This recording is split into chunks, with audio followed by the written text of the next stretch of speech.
শ্রী শ্রী ওঙ্কারনাথ দেব তিনি বলেছেন যে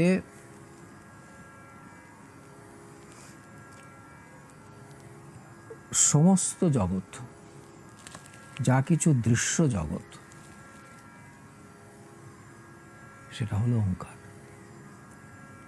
এখন এই দৃশ্য জগৎ রূপে যে প্রকাশ হলো, তার মূলে একটি সংকল্প আছে। সেই সংকল্প কার? সংকল্প একবারে আদিপুরুষের, পরতত্ত্বের। সেই সংকল্পকে বলেছেন বহুশ্যাম প্রজায়েয়ম ইতি, শ্রুতিকে উল্লেখ করে বলেছেন, এক আমি বহু হব, জাগিল বাসনা। তা এইখান থেকে আমাদের মানে ওঙ্কার নিজেই তিনি বর্ণমালা, জগৎ, এই সব কিছু রূপে তিনি দৃশ্য হলেন, তিনি প্রকাশিত হলেন, এক তিনি বহু হলেন। এখন যখন তিনি বহু হলেন, তখন তিনি ওম এই শব্দকে তিনি বলেছেন এই শব্দের থেকেই জগতের সৃষ্টির প্রারম্ভ হলো, সূচনা হলো। এবং উনি বলছেন যে একে কেউ কেউ বলে মায়া, কেউ বলে পরমাণু, কেউ বলে অন্য কিছু, তম বলে কেউ, কেউ বলে কাল, এরকম নানান রকম নাম দেয়। এখন এই নামের মহিমা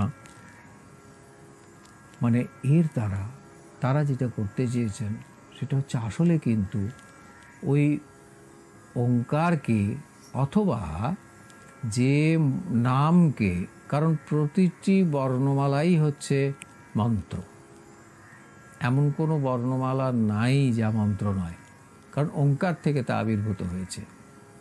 এবারে যা আমরা উচ্চারণ করি নাম মাত্রই হচ্ছে আসলে ওঙ্কার, তার কারণ তা ওঙ্কার থেকে সম্ভূত হয়েছে, মানে দৃশ্য হয়েছে। ওঙ্কার নিজেই তাতে অবস্থান করছেন। ওঙ্কারকে তিনি দুটি ধারায় ভাবনা করতে বলেছেন আমাদের, একটি হচ্ছে পরপ্রণব, একটি হচ্ছে অপরপ্রণব। যখন তিনি এই বহু হয়ে সামনে আসলেন, তখন অপরপ্রণবের বিগ্রহে তিনি বহু হচ্ছেন। তাতে তিনি বলছেন যে সমস্ত শাস্ত্রই আসলে কিন্তু এই ওঙ্কারেরই মহিমা নানাভাবে বর্ণনা করেছেন। এই বলে তিনি বলছেন যে প্রণব পুরুষ তিনি 50 মাতৃকা বর্ণ হচ্ছে তার শক্তি। এই কিন্তু রামানুজের থেকে স্বতন্ত্র হয়ে গেল, আচার্য শঙ্করের থেকে স্বতন্ত্র হয়ে গেল। আচার্য শঙ্কর অজ্ঞান বলছেন, তার শক্তি বলছেন, আর রামানুজ তিনি অন্য শক্তির কথা বলছেন। তা মায়াকে স্বীকার করছেন আচার্য শঙ্কর, রামানুজ করছেন না, কিন্তু অন্যভাবে সৃষ্টিকে ব্যাখ্যা করছেন, অংশী বলে ব্যাখ্যা করছেন। শ্রী শ্রী ঠাকুর বলছেন যে এই মাতৃকা বর্ণগুলি হচ্ছে তার শক্তি, কার? এই ওঙ্কারের শক্তি বলে তিনি জীবের শরীরের মধ্যে কোথায় কোন জায়গায় সেই মাতৃকা বর্ণগুলি আছে সেটি উল্লেখ করেছেন। সে প্রথমে কারণ শরীরের কথা বলছেন, এবং তিনি যা বলছেন সেটা অনুভব করে বলছেন। তারপরে তাতে শ্রুতির সমর্থন রয়েছে, সেটি তিনি উপস্থাপন করেছেন, এবং তার উপরে তিনি আমাদের কাছে যুক্তির দ্বারা সেগুলিকে প্রতিপাদন করেছেন। তা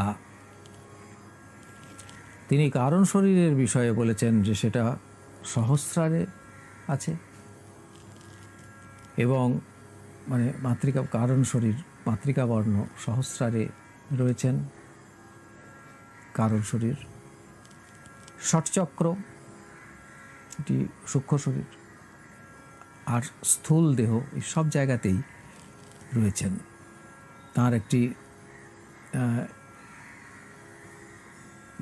গ্রন্থ রয়েছে ওঙ্কার ও সহস্রগীতি, তাতে এত সুন্দর করে এই বিষয়ে আলোচনা আছে, যা আমরা পরবর্তীকালে আমাদের আলোচনায় যখন যখন প্রাসঙ্গিক হবে তখন তার উল্লেখ করব। এছাড়া শ্রী ঠাকুরের আরও অন্যান্য গ্রন্থগুলিকে উপাদান করে আমাদের আলোচনা অগ্রসর হবে, সঙ্গে শাস্ত্রীয় গ্রন্থ তো থাকবেই। এখন আমরা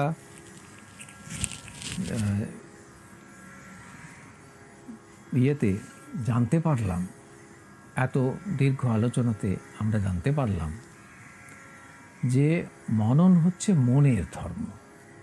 কারণ এক প্রকার চিন্তার শৈলী বলছিলাম তো, কাজেই মনের ধর্ম। কিন্তু মনের মনন প্রসঙ্গে মন্ত্রের মনন, কিন্তু মন্ত্রকে যখন মনন করব সেই প্রসঙ্গে যে মনের কথা বলা হয়েছে সেটা সংসার বিষয়ে যে মন সংকল্প বিকল্প করে সেই মন নয়। তাহলে ঋগ্বেদ বলছেন বোধহীন মনার মন, বোধহীন মনা। উপনিষদ এই মনকে বলেছেন যজমান বা সাধক। এখন আরও বলেছেন, উপনিষদ আরও বলেছেন এই মন হচ্ছে অনন্ত, এই মন হলো ব্রহ্ম, এবং এই মন হচ্ছে দৈব চক্ষু। অর্থাৎ এই মন আমাদের সাধারণ মানুষের রাম শ্যাম যদু মধুর মন নয়। তাহলে কার মন? এই মন হচ্ছে যোগীর মন। তা যোগের কথা বলতে তো সেই মনের তো বৃত্তি থাকে না, কারণ তিনি যোগী যার চিত্তবৃত্তির নিরোধ হয়েছে। ফলত মন আছে, মানে যে ঠিক শ্রুতি যেরকম বলেছেন যে একেবারে সেই পরম পুরুষ, তার তো মন ছিল না।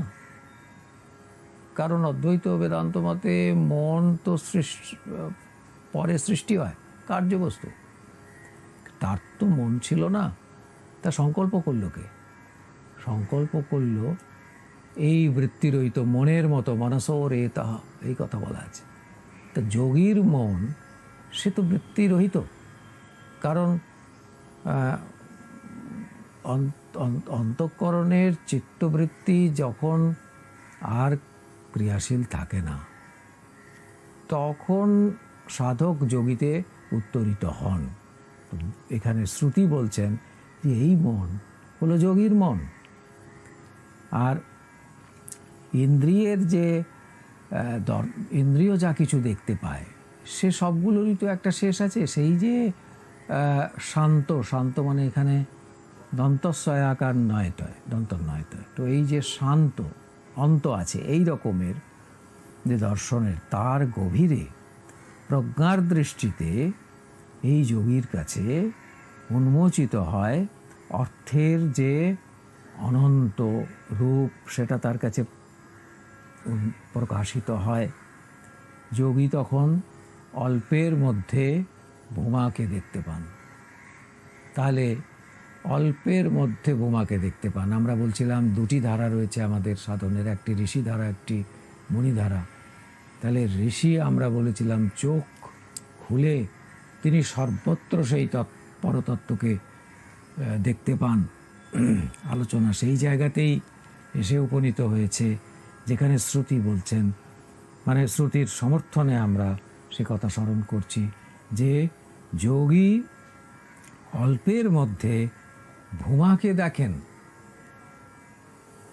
আর মুনি তিনিও তাই। কারণ তিনি যা সর্বত্র রয়েছে তা নিজের মধ্যে দেখেন। ফলত তিনিও এই বোমাকেই আস্বাদন করেন। তা এই জন্য ঋষি কথিত যে অক্ষর বিশেষ তা লৌকিক অক্ষরের থেকে স্বতন্ত্র হয়ে গেল। যে আলোচনাতে আমাদের এই সত্র শুরু হয়েছিল যে সব বর্ণই সবই তো বর্ণমালা, তাহলে লৌকিক বাক্যের সঙ্গে লৌকিক অক্ষরের লৌকিক পদগুলির সঙ্গে মন্ত্রের পার্থক্য কোথায়? গুরুদেব যখন উচ্চারণ করলেন মন্ত্র, সেই মন্ত্র আমার মধ্যে এসে আমাকে কিভাবে সে আনন্দ দেবে, কিভাবে আমাকে সে স্বরূপে পৌঁছে দেবে, তার সেই সামর্থ্যের উৎস কোথায়? উৎস এইখানে, যেখানে আমাদের আলোচনা আজকে এসে পৌঁছচ্ছে। সেটা হচ্ছে ঋষির যে দৃষ্টি, তা হলো পূর্ণতার দৃষ্টি, তা হলো সত্যের দৃষ্টি। তার অন্তঃকরণ বৃত্তিযুক্ত নয়, ফলত তাতে উপাধি নেই। সেটা মনসোরেতঃ, সেইখানে মনের বীজ সেখানে রয়েছে মাত্র, উচ্চারণ করছে মাত্র, কর্তৃত্ব রহিত হয়ে করছে। যার জন্য ঋষিদের পরিচয় শাস্ত্র বলেছেন তারা হচ্ছেন দ্রষ্টারহ নতু কর্তারহ। দেখেন, কর্তৃত্ব বুদ্ধি তাদের নেই, তারা কর্তা বলে নিজেকে দাবি করেন না। ফলত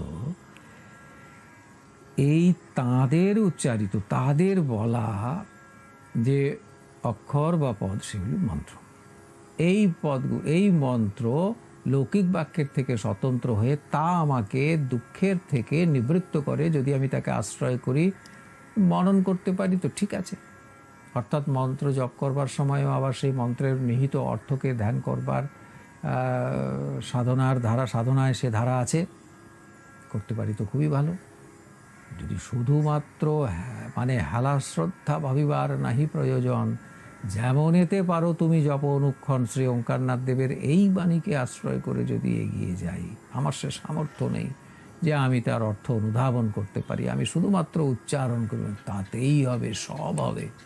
ঠাকুর এই কথা বলছেন, তাতেই সমস্ত কিছু লাভ হবে। শুধুমাত্র মন্ত্রকে আশ্রয় করে এবং জপ করতে পারলে সেই জপ কীর্তন হতে পারে, সেই জপ মনে মানসও হতে পারে, সেই জপ উপাংশ হতে পারে, তাতে কোনো অসুবিধা নেই। কিন্তু জপ হলেই হলো, জপটা করতে হবে। তা সেই জন্য তিনি দুবার বলেছেন জপনাম জপনাম অবিরাম মন, এবং তারপরের পংক্তি হবে পাইবে পরম শান্তি জিনিবে সমন। কিন্তু আমাদের এখনো প্রথম পংক্তিতে আরও অনেক কথা রয়েছে। যেমন